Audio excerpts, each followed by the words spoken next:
Gracie Mansion. Hi everybody, I'm going to be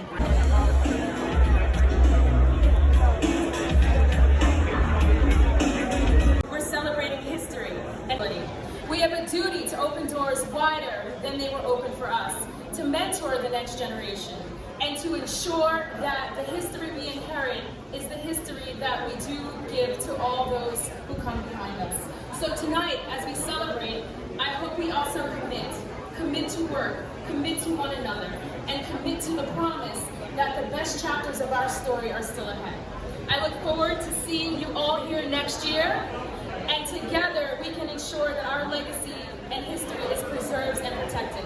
It is now my honor to introduce someone who understands the power of promise, someone who has built this administration around the idea that opportunity must be for everyone, a leader who has partnered with communities of color, not just in words, but in action, delivering record investments in minority and women-owned businesses, affordable housing, and pathways to the middle class. Please join me in welcoming the 110th Mayor of the City of New York, Eric Adams.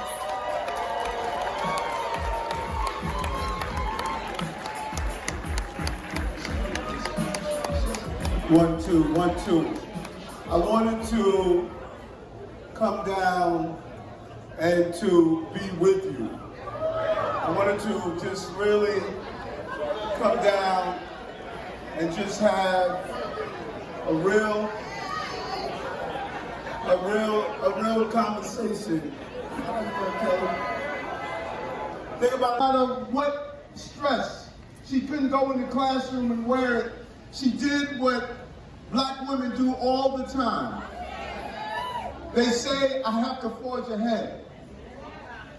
And when you think about this administration, I thought about Sandra, my older sister.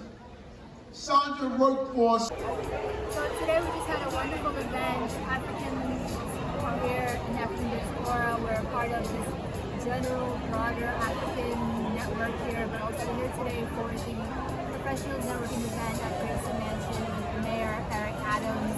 He had some powerful words and definitely did a lot of reflecting as I listened to him, as he shared a lot of the statistics that we often don't hear broadcasted in the mainstream media. So here today we're here with Lynn, and I'd like you to introduce yourself and just know what you're about with your Absolutely. So my name is Len Ijiogu. I am a New York City, I'm a New Yorker. I'm also an African diaspora person. I lead the New York City African Council, which is an organization that leads the efforts to elevate the needs of the African community, the African diaspora, to make certain that we're involved. The mission of which is to make sure that the African diaspora is involved. You know that saying, when you're not at the table, you become the menu. We want to make certain that Africans are not the menu, and that the needs in terms of housing, in terms of economic development, in terms of community needs, in terms of education, that all of our needs are met here in the city.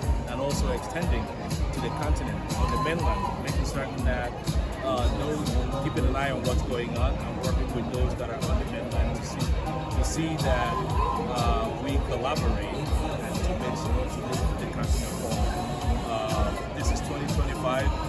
Africa is really big right now. Everybody is trying to grab, get their hands on Africa. But we as Africans must make certain that Africa, those that are leading us, are on the right path. We got to keep checking them, and we got to keep taking our contributions. Thank you.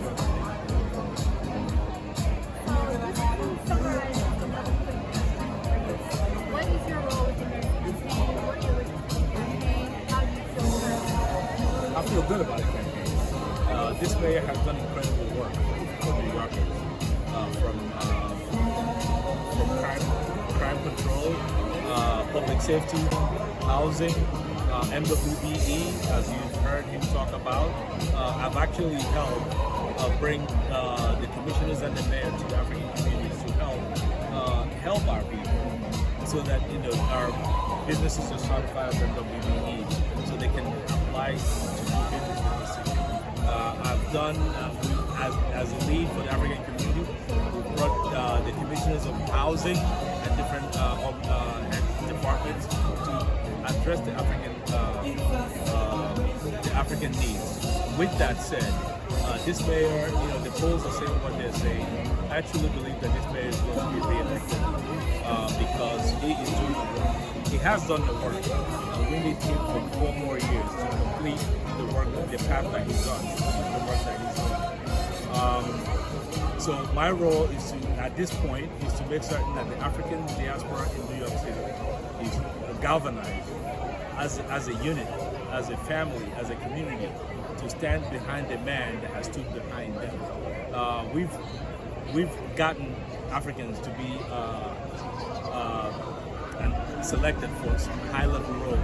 We have a commission. Isata Kamara we told the mayor that we need this to happen, and he made it happen. We have deputy commissioners here. We told the mayor we need this to happen. He made them happen. We told the mayor we need the African diaspora to be involved in business. He says, you know what, Len, I think you sit with the SBS commissioner, make sure that you work things out, and we made that happen. We talked about housing. Yes, housing is a big issue in New York City, but Africans, their needs are even higher because we have a greater number of families. Our family size is bigger than the average. Africans have, on average, 5-6 people in a household, unlike the American household. So when a family is complaining about not having good housing, the Africans are like the minorities behind the minority. So we have an acting commissioner now for HBD, who's also now African of Ethiopian descent. And I've met with them and I said, look, we got to make certain that our people are educated. A few of the organizations that are here.